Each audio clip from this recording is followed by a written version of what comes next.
सो hey guys, कैसे हो आप सभी लोग। और आप सबका स्वागत है मेरी इस नई यूट्यूब वीडियो में। सो गाइस, आज की इस वीडियो में हम लोग बात करने वाले हैं जिन्मू जिन के असली किलर के बारे में।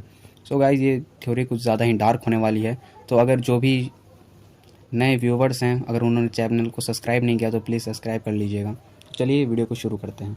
आप लोगों ने ये तो ज़रूर सुना होगा कि जिन्मू जिन को चार्ल्स ने मारा था, पर मुझे ऐसा नहीं लगता, क्योंकि जिन्मू जिन डाउन टू अर्थ बंदा था। मीन्स उसको किसी चीज़ से और कोई मतलब था ही नहीं। वो बस अपना, आपने जैसे देखा होगा चेनलाइंग फ्लैशबैक में, कि जिन्मू जिन अपने जंगल में आराम से अपना लाइफ गुजार रहा था। भले ही उसकी जो वाइफ और जो विंजिन था उसका बेटा, वो उससे दूर हो गया था, पर फिर भी वो किसी और चीज़ से मुझे नहीं लगता कि उतना मतलब रखता होगा। और जस्ट उसी के बाद उसे एक नया और छोटा बच्चा मिलता है, जो नदी के बहाव से बहकर उसके पास आ जाता है, और वो कोई और नहीं, अपना शोंजी युग होता है। पर आपने कभी भी शोंजी युग को चॉनलैंग आर्क के दौरान कभी भी अपने पीटीएसडी के जो स्टेट है उसका, उसमें नहीं देखा होगा।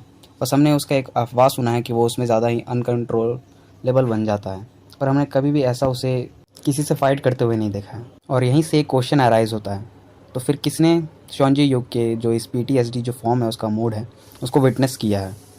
क्या वो फ्लैशबैक या प्री जनरेशन कोई बंदा था?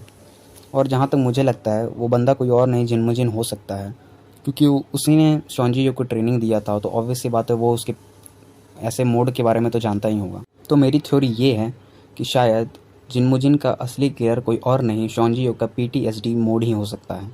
और ऐसा मैं इसलिए बोल रहा हूँ क्योंकि क्या पता चार्ल्स चोइस या फिर किसी और को जो जिन्मू जिन का राइवल हो, उसे पता हो कि शोंजी युग के जो मोड है पीटीएसडी, उसमें वो अनकंट्रोलेबल हो जाता है। तो शायद किसी ने उसका फ़ायदा उठाया हो और शोंजी युग के पीटीएसडी के सामने जिन्मू जिन को ना चाहते हुए भी खड़ा कर दिया हो।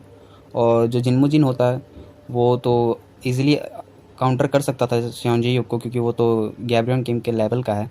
बट क्योंकि उसका जो फैमिली है, उसकी वाइफ और उसका बेटा जो उससे छिन चुका है, तो अभी तो बस फ़िलहाल शोंजी युग की उसके लिए फैमिली थी। तो शायद उसने जानबूझ के काउंटर अटैक नहीं किया हो, और उसके फॉर्म को, मीन्स जो वो करना चाहता था, उसको मारना चाहता था, उसको वो करने दिया हो।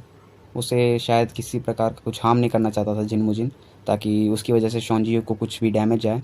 तो शायद उसके मोड ने जिन्मू जिन को वैसा कर दिया, और फिर बाद में शोंजी युग को इसके लिए बहुत ज़्यादा गिल्टी फील हुआ जब वो होश में आया हो। तो इसलिए वो शायद चोनलैंग आर को कभी छोड़ ही नहीं पाया जो जगह है, ताकि वो किसी और को हार्म ना कर सके। जैसे जगन्ना ने उसे पूछा था कि क्या तुम आके इंचॉन में ब्लैक क्रोकोडाइल सोसाइटी को मेरे लिए डिफीट करोगे, पर उसने मना कर दिया, क्योंकि उसे पता था कि अगर वो पीटीएसडी के फॉर्म में आया तो वो जगन्ना को भी मार सकता है और उसके दोस्तों को भी। तो गाइस, फाइनली कंक्लूजन यही है कि शायद शोंजी युग के पीटीएसडी फॉर्म ने जिन्मू जिन को मारा हो और उसका असली किलर हो। सो गाइस, आज की इस वीडियो में बस इतना ही। आगे और ऐसे डीप लोगिज्म थ्योरी के लिए मेरे चैनल को सब्सक्राइब करें।